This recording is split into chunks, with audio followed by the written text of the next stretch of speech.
sobre todo en biología, pero en muchas otras ciencias también. Y la idea es que una clasificación es una partición. Es otras cosas también, aparte de una partición. O sea, tiene que tener otras condiciones. O sea, no cualquier partición, digamos, es una clasificación. Tú puedes coger los individuos de un aula y dividirlos en si son eKites o si no son eKites. Eso sería una partición del dominio, pero es una clasificación en un sentido...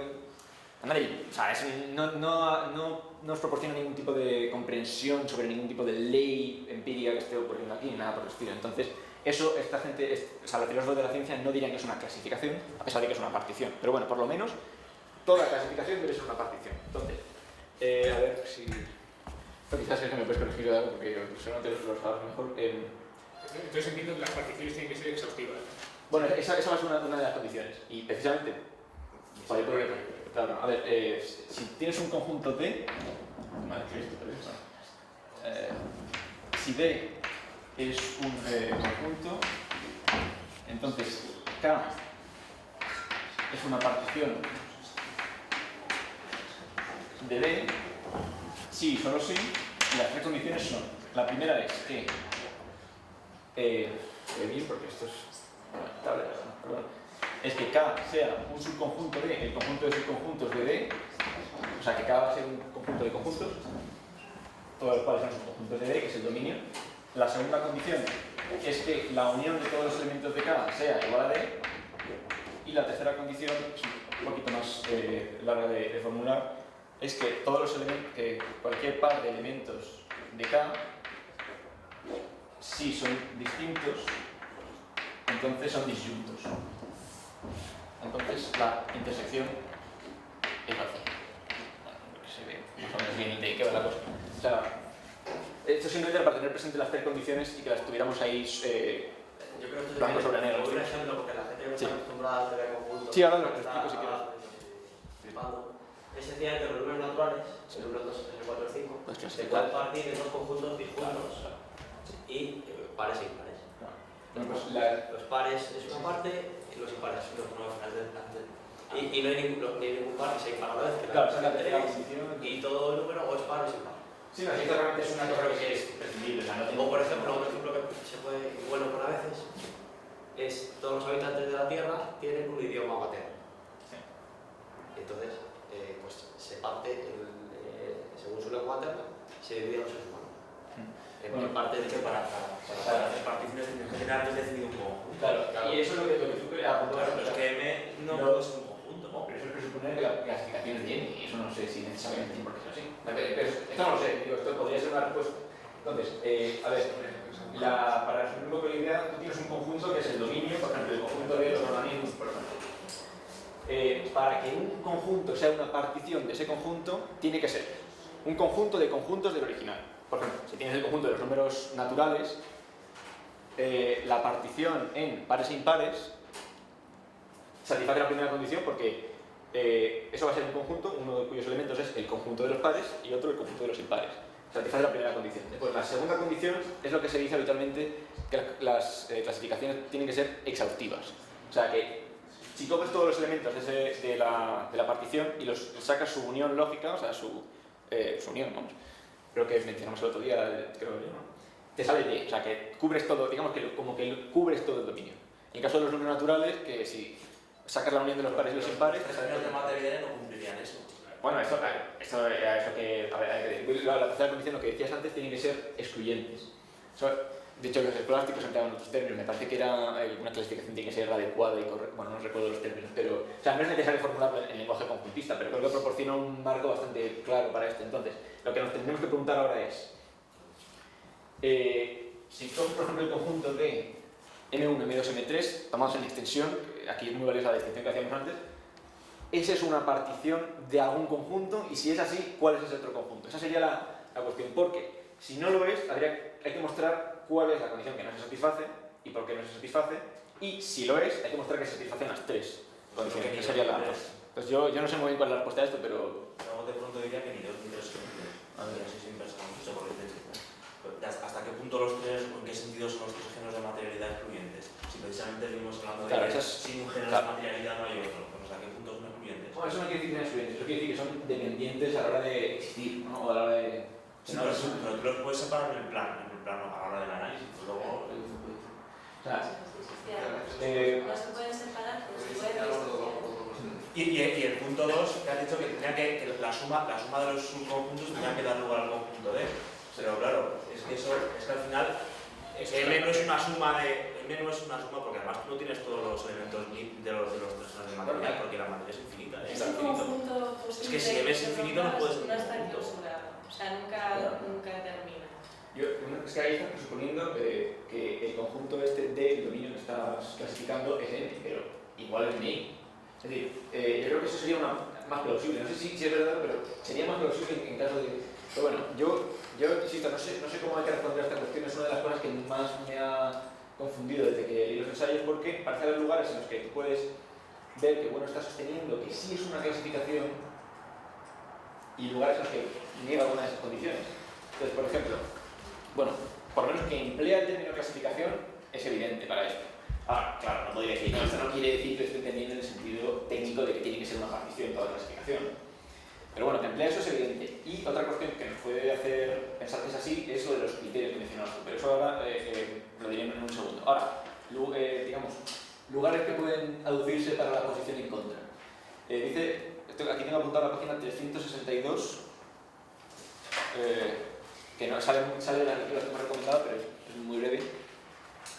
Allí en el punto 2, esto conviene aclarar un poco lo que estaba diciendo antes, al principio del capítulo 3 ha introducido una matriz cuyas columnas son los géneros de materialidad, creo que tomados en extensión, y cuyas columnas son los estratos, un poco en el sentido de Bunge, en el sentido de los niveles ontológicos, o sea, tendrías nivel físico, químico, biológico, social, algo de ese estilo, los estratos.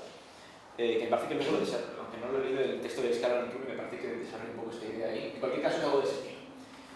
El caso es que las columnas de esa matriz son los géneros de materialidad, y dice ahí, en la página 362, que hay que tener en cuenta la circunstancia de que una entidad aparezca en más de una fila o columna. Pero si una entidad puede aparecer en más de una columna, eso quiere decir ya que la condición 3 no se satisface, porque puede haber una entidad que pertenezca a más de un género. Claro, tienes que buscar un ejemplo y justificarlo. Vale, vamos a ver si eso se puede analizar. El QNK lo pone como ejemplo, por eso lo elegí para el cartel. El QNK es un ejemplo ontológico que sería bueno en lengua trascendental para ver la coimplicación de los tres géneros y también su desconexión. Porque el QNK desde la perspectiva M1 pues son 12 aristas que están ahí dibujadas, pero desde la perspectiva M2 es un objeto apotético que da esa ilusión cambiante de si el cubo está colgado o está sentado. Y desde la perspectiva M3 pues es un objeto geométrico que sigue las leyes de Euler y que es normativo, es terciogenérico, es geométrico.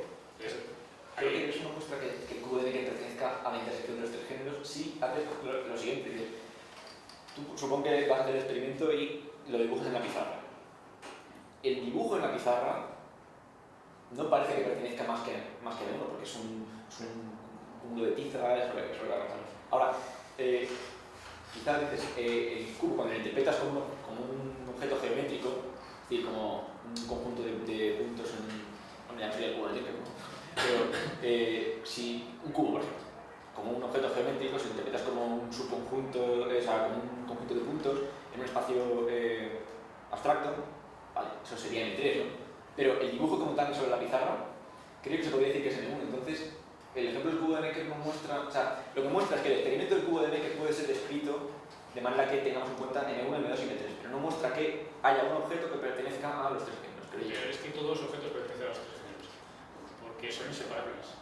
Sí, pero yo creo que contra eso... Están entretejidos, no hay tal corte. O sea, no hay el corte que no sigue una estructura como esa que es dibujada en la pizarra porque no hay un corte. Están entretejidos y todos los objetos están en los tres géneros.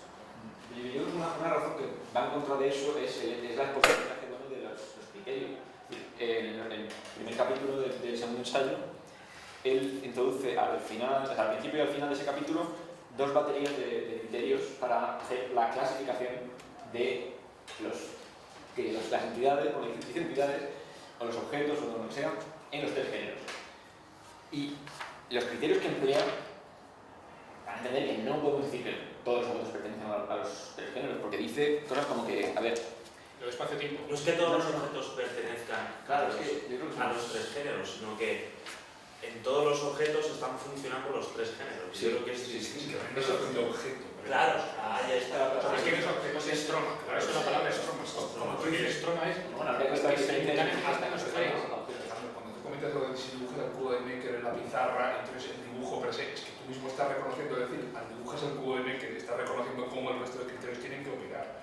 Porque si no, si tú no empleas los tres géneros de materialidad para interpretar eso, no podrías distinguir el dibujo del cubo de Necker de otra cosa. Ahí está funcionando. No puedes distinguir el cubo de Necker, o sea, que el dibujo como tal esté en la pizarra y pertenezca a un género. Me parece que eso es... Lo que digo es que tu distinción ya está incorporada, Sí, la pero distinción, por mucho que tú quieras negarla.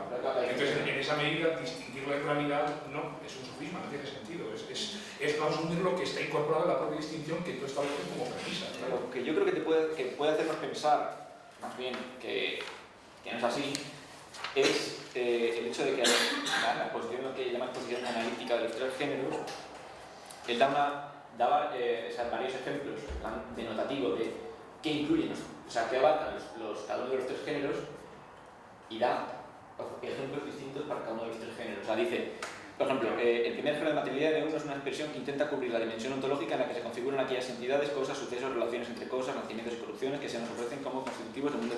A ver, los ejemplos. Dice, explosiones nucleares, edificios, satélites artificiales, colores en cuanto a cualidades objetivas desde el punto de vista fenomenológico.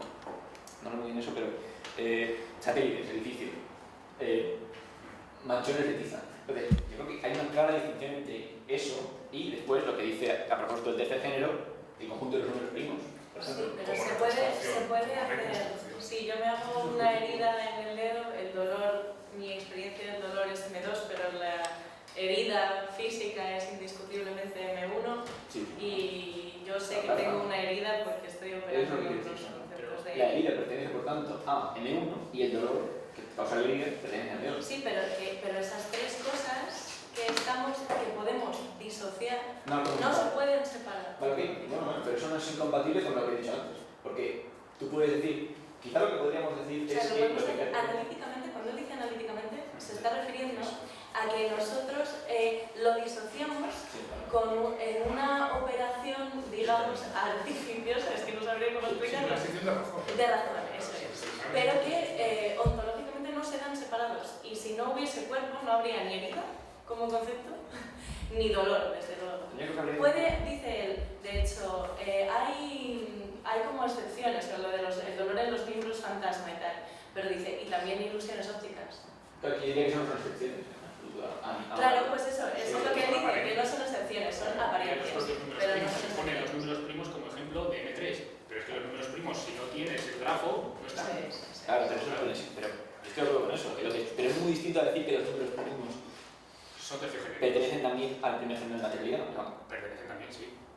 Pero es que yo creo que eso, o sea, eso, ¿cómo argumentas? Yo creo que no. El dibujo sobre todo yo creo que por del cubo de Necker que decías, ¿está físicamente en M1? Pues de esa manera. A ver, yo creo que un argumento bastante más definitivo que se puede aducir aquí es poner otro criterio, el criterio de espacio-tiempo. Es decir, los objetos primogenéricos, dice, bueno, caen en el ámbito del espacio y del tiempo, pero los decigenéricos no caen en el ámbito del espacio y del tiempo. Por tanto, si los números primos caen en M3, los números primos no caen en el ámbito del espacio y del tiempo y por tanto no caen en M1. Entonces, otra cosa es lo que tú dices, que si no tienes el grafo no puedes tener el conjunto de los números primos. Yo concedo eso porque, como he dicho antes, creo que los conceptos no son más que construcciones a partir de símbolos. Pero bueno, esto es algo, ya hemos visto que habría que matizarlo, pero bueno, estoy de acuerdo con eso. Pero es muy distinto a decir que el conjunto de los números primos como objeto abstracto, es decir, como conjunto, que no está en el espacio y en el tiempo, pertenece a M1. Porque para pertenecer a M1 tendría que estar en el espacio y en el tiempo. Entonces, como no está en el espacio y en el tiempo, no pertenece a M1. Los objetos operatorios que ejercitan esa... Pero aparte, si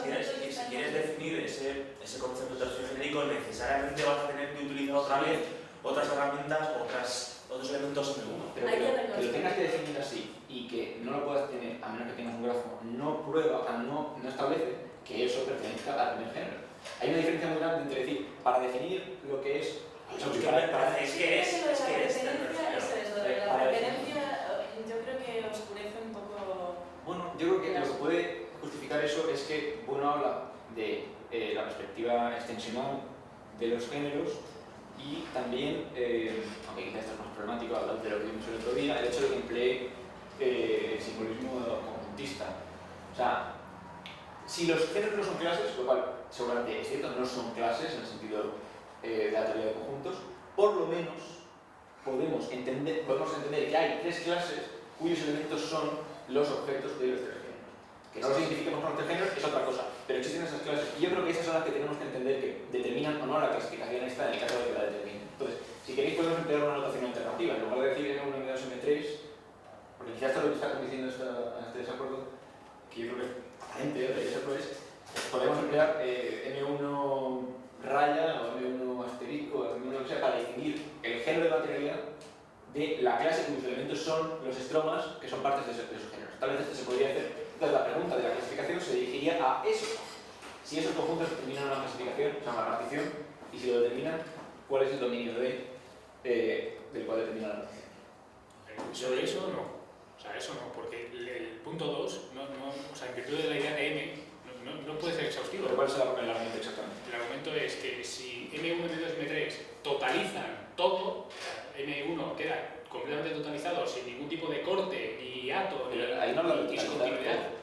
Si es exhaustivo. Exhaustivo de un dominio, no de la realidad. Pero ese dominio, ¿cuál es? Eso es lo que hay que preguntarse. ¿Y cuáles son los contornos de ese dominio? ¿Y cómo subsiste la materia trascendental si está agotada por los géneros? Si afirmas que la clasificación es exhaustiva, te cargas la materia trascendental. Porque no hay más realidad por descubrir, porque todo queda acotado en algo. Estáis interpretando las tres condiciones de una manera que las tres condiciones no prejuzgan, porque la segunda condición no dice que la clasificación deba cubrir el todo, y no dice que deba cubrir N. Lo que dice es que debe cubrir un dominio. Ya, pero ¿cuál es ese dominio? Pues yo creo, o sea, yo no lo veo, pero yo creo que si es una clasificación, la teoría de los tres géneros de materialidad, como lo dicen en varias ocasiones, y bueno, efectivamente, criterios, que es lo que se hace para las clasificaciones, que es algo que lo he mencionado, lo he presentado en una perspectiva puramente extensional, pero evidentemente las clasificaciones no se determinan simplemente por enumeración, tienes que dar los predicados que van a definir esas clases. Entonces, el hecho de que bueno de criterios, dados dos clases de criterios, el criterio del espacio-tiempo y luego el criterio de si son objetos externos, internos y externos e internos, el IM3, el hecho de que esos criterios y que esos criterios tengan tanto el aspecto de ser, de determinar clases, que si no son excluyentes, por lo menos son distintas, por lo menos no se intervalan. El hecho de que sea así, vamos a hacer que son hemos llegado al acuerdo, creo, de que el mundo de los hombres, el mundo antrópico, el mundo fenoménico operatorio, está constituido por estromas que de alguna manera siempre está incorporando M1, M2 y M3 a la vez. Es decir, este estuche, si tú ves una dimensión puramente físico-corpórea, físico-espacial o espacio-temporal, si quieres, es M1. En tanto que yo lo que ha sido construido, ha sido generado, había operaciones M2. Y también tiene unas dimensiones, unas distancias, un contexto M3.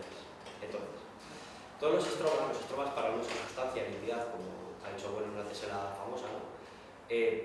No quieren usar sustancia porque todos los entes del mundo, todas las cosas del mundo, están de alguna manera, no son entidades cerradas, no son esferas, ¿no? Entonces, partiendo de ese punto de vista, se puede hacer clasificación, ¿no? Y entonces, si tomamos el criterio de espacio y tiempo, efectivamente podríamos hablar de ese partición que han dicho. Sí, porque habría un aspecto, una dimensión, pero sin subjetivar, espacio temporal de las cosas, de los estromas, habría configuraciones pues, temporales pero no espaciales, y luego están las espaciales y temporales que se meten. Pero en el mismo capítulo 3 está hablando de clasificación alternativa, si lo has citado tú. Dice, no hay una sola manera de clasificar, la página 361. No hay una sola manera de clasificar la ontología especial. Dice, se puede clasificar en simple, ¿qué? Por ejemplo, tomando M2 y M3. Entonces habla del cociente genérico, ¿no? En la 369. Estructura del inconsciente genérico. Que por ejemplo puede ser las ideologías. O sea, propiamente no hay M1 ahí. ¿No? Pero eso es una cosa. Estamos sí, bueno, cuando habla de la psicología M2 y M3, ¿no? Está hablando, por ejemplo, una estructura que es psicológica porque está funcionando en cada cabeza y se puede formular de alguna manera, lógicamente, con M3, con ideas. esa clasificación, esa partición que pones en la pizarra, pues depende del criterio de clasificación que tomes. Si tomas el criterio de clasificación espacio-temporal, sí que te pones en una partición. Pero hay que tomar que esa clasificación es una manera simplemente de hablar en los veces en un sentido, pero la tabla que dice en este capítulo 3 del ensayo 2 se puede tomar con otro criterio de clasificación, y es clasificando M1 con M2, M2 con M3, M1 con M3. O haciendo la intersección de los tres géneros, que es cuando hablamos de un estroma. Un estroma incorpora propiamente los tres géneros. ¿Vale? Pero lo que no se puede hacer no es separarlos. Eso es una cosa muy Porque está multiplicado por cero. Si tú separas uno, multiplicas por cero y declaras, no tienes ya nada. Así es una cosa muy clarificadora, que es que se puede clasificar de muchas maneras. Claro. O sea, en general, el todo bueno lo clasifica de muchas maneras. Es lo que dice el capítulo de todo. No, pero eso es cierto, y eso, hombre, nada, yo creo que, nada, o sea, de luego el modelo interpretativo para interpretar lo que es una clasificación no preocupa lo contrario, evidentemente. O sea, puedes tener un dominio y como va a haber muchos conjuntos del conjunto de subconjuntos de D distintos, muchos que puedan satisfacer las otras condiciones, de modo que es obvio que un dominio se puede clasificar de muchas maneras. Después, otra cosa que has mencionado es que efectivamente podemos hacer una clasificación con el criterio espacio-temporal, dejando de lado la cuestión de la cuarta casilla que tenemos mencionado, pero eso yo creo que, dejando eso de lado, bueno, no dejándolo de lado, hay que tratarlo ya, mejor dicho, porque es que el criterio de espacio-tiempo, si lo digamos, utilizando de una manera puramente combinatoria, te está diciendo, vale, hay entidades que caen en el espacio y en el tiempo, entidades que propiamente solo caen en el tiempo, pero no en el espacio, que serían entidades interiores, M2, y luego entidades que no caen ni en el espacio ni en el tiempo, pero por combinatoria tendría que haber una cuarta casilla que serían las entidades que no caen en el tiempo, pero que sí caen en el espacio. Eso es pura combinatoria. Lo que acabas de decir es M1. La casilla que falta es que están tanto en el espacio como en el tiempo. No, ese es M1. Claro, la casilla no es que está en el espacio y en el tiempo. Y la que faltaría sería objetos, que claro, yo no puedo imaginar ni puedo entender qué podría querer decir eso, objetos espaciales, pero no temporales. Entonces, la cuestión aquí no es decir, ¿pueden existir estos objetos? No, la cuestión es decir, ¿con qué argumento los excluimos? Pero yo creo que esa es la cuestión interesante, porque está claro que hay que excluirlos. O sea, está claro, bueno, está claro. Yo por lo menos no le veo ningún sentido, ninguna función, y no creo que haya ningún ejemplo. Pues eso es un motivo para excluirlo ya. Bueno, pero eso no creo yo que sea un buen ejemplo. Que no tengas que no tengas un ejemplo, siempre yo creo que el movimiento antrópico de los hombres se puede, esto es un materialismo, se puede encontrar algún ejemplo pero de entonces algo que sea aespacial. Eso convertiría la teoría en una eliminación empírica, es lo que decíamos, es que no es. Como no encontramos nada que satisfaga estas condiciones, ser espacial pero no temporal, entonces no lo hay. Es al contrario, el teoreticismo de suponer que porque algo sea válido para una combinatoria lógica tiene que ser válido temporalmente.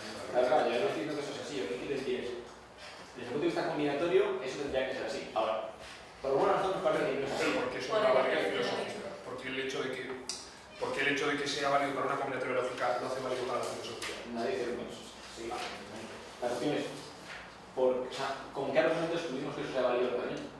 ¿Con qué argumento lo proponemos? Sí, claro, también. Pero hacemos dos cosas, o la excluimos o lo proponemos. Entonces, sea lo que hagamos, tendremos que argumentarlo. Y el caso es que yo creo que estaremos de acuerdo en que lo más plausible es excluirlo. Esa es la cuestión. Entonces, a mí, esto habría que decirlo, que también no es implausible del todo hacer ejemplos muy artificiosos de una especie de cuarto género de materialidad, pero claro, me parece que siempre podrías hacer reducciones a cualquiera de los otros tres, que sería decir, meter en esa casilla objetos como los objetos geométricos, en el sentido de la geometría euclidiana, o sea, objetos que no son, esos que aceptas que no los puedes reducir a conjuntos, cosa que no está muy clara, porque, pero si aceptas que no lo puedes reducir a conjuntos y que tiene una espacialidad subgéneris, pero que no es la espacialidad, digamos, de nuestro mundo, o sea, del mundo físico, de M1, si aceptas una espacialidad subgéneris para ellos, podrías decir, bueno, son espaciales, pero no son temporales porque lo que es el hipercubo no ni se destruye, ni se crea, ni tiene esta social. Ya, suena muy raro, desde luego, pero aquí es muy artificioso, pero se podría ver. No, posiblemente la generación, tal vez los lugares ficticios podrían considerarse espaciales, pero no temporales. Es una excepción. No, pero en cualquier caso. Está claro que, bueno, esto es una excentricidad y es algo como raro, no suena como chocante porque siempre podríamos decir, no, los lugares ficticios son N3. Podemos decir, no, son en realidad N3, no son en M1, bueno, a menos que tenga yo que una película se grabó en un lugar y el lugar casualmente está en Zaragoza, algo así, pero Siempre hay contraejemplos ahí muy fastidiados, pero si renunciamos a esta cuarta casilla, habría que decir con qué argumento renunciamos a ella. Y bueno, esto habría que a mí no se me ocurre ninguno, la verdad. Yo creo que sí que hay argumentos evidentes, es decir, hay que dejarla vacía por motivos puramente físicos. Ya, eso es puramente físicos. Es que es imposible, hasta que se demuestre lo contrario, pero claro, eso es puramente especulativo. Es decir, como es imposible que haya algo que esté en el tiempo pero no en el espacio, pues fuera, ya está. Hay que dejarlo así. No es que el espacio pero el tiempo.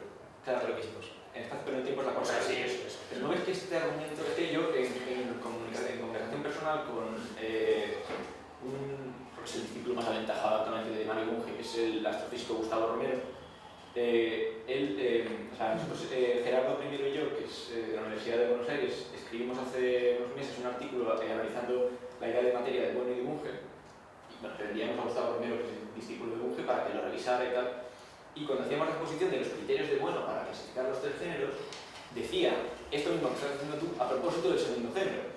Yo, la verdad es que confieso mi desconocimiento de física relativista, así que lo tuve que tomar por autoridad, pero él decía que va contra la física relativista en que aceptemos objetos temporales pero no espaciales, y eso sería M2. Entonces, ese argumento que estás empleando tú parece que se podría emplear contra M2.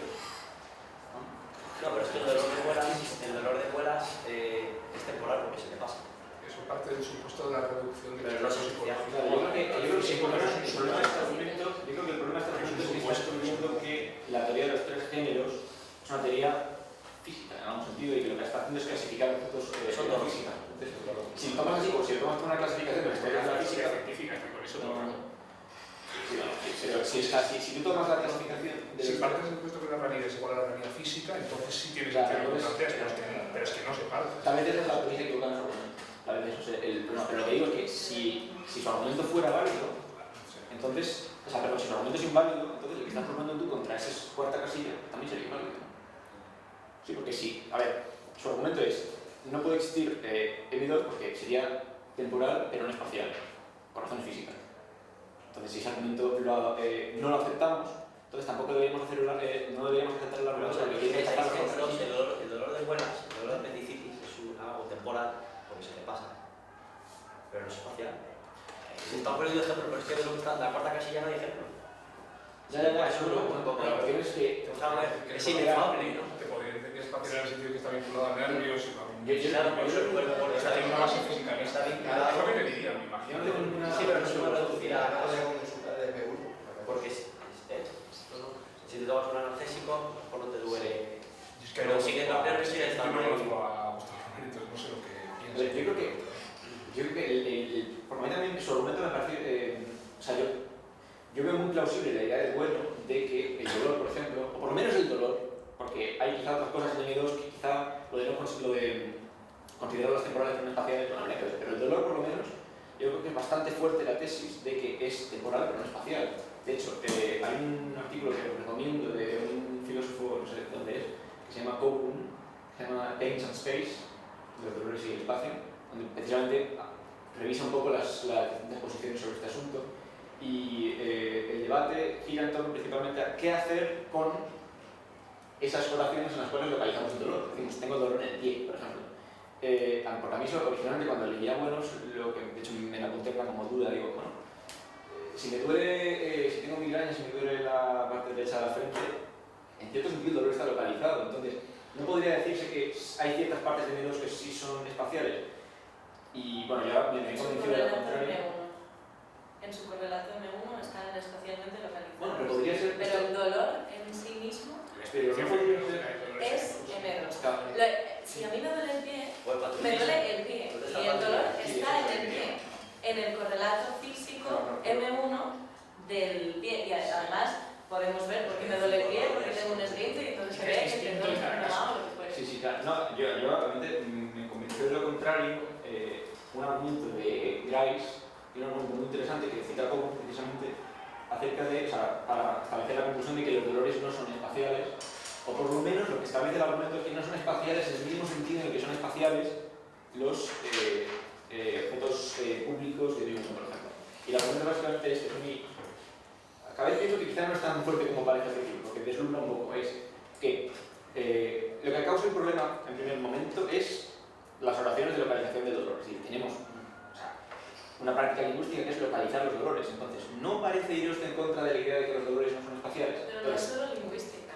Bueno, pero por lo menos lo es. Por lo menos Es que el dolor está en el pie o en la muela o donde fuera. Sí, No es solamente lingüística. No, Sí, o sea, no creo que se esté proponiendo que el cutis es un dolor que no está localizado en ningún sitio, entonces un poco de forma... que es una